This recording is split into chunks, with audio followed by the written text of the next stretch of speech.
নমস্কার প্রিয় দর্শক বন্ধুরা, আমি রাজেশ সাবর নতুন একটি ভিডিওতে আপনাদের স্বাগত জানাই। আমি এসেছি আমার পাশের গ্রামে চন্দ্রপুরে, দর্মিখাল জিপির চন্দ্রপুরে এসেছি। আর এখানে গতকাল প্রচণ্ড ঝড় তুফানে একজনের ঘরে একটি বিশাল আকারের একটি জাম গাছ পড়েছে আর অনেক ক্ষয়ক্ষতি হয়েছে দেখাচ্ছি। যে রাত্রে তুফান দিল, গড় যে আপনার ঘরে যে গাছ পড়ছে কিছু ক্ষতি হয়েছে না? আপনার শরীরে লাগছে নাকি? তা না, শরীরও লাগছে না, গছর খুঁটা উঠা সব ঘুরি লড়াই দিছে। লড়াই দিছে না? সবটা জহরাই আর টিন মানে ঘরের তো খুব ক্ষতি হয়েছে।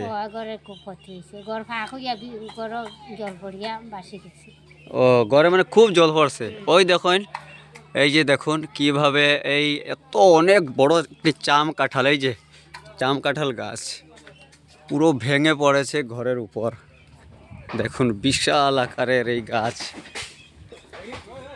এই যে দেখুন এখন ডাল কাটা চলছে, অনেকজন উঠেছেন, এই যে ডাল কেটে নামাচ্ছেন। দেখুন বিশাল আকারের এক গাছ। প্রিয় দর্শক বন্ধুরা, এই যে এই গাছটি, এই যে দেখুন এখান থেকে ভেঙেছে দেখুন, আর এই যে ভেঙে পড়েছে, এই যে দেখুন এই যে বিশাল আকারের এই জাম কাঁঠাল গাছ।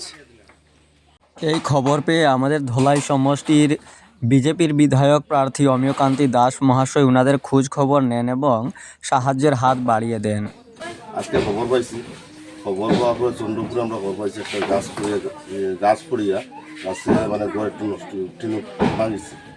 তো আমরা যে মনোনীত প্রার্থী বিজেপি ভারতীয় জনতা পার্টির মনোনীত প্রার্থী অমিয়কান্তি দাস, তাই মানে অন্য অসুবিধার কারণে আইতে পারছি, আপনারা ফাটাইয়া দিচ্ছেন, একটু সাহায্য করবেন। ঠিক আছে, ধন্যবাদ।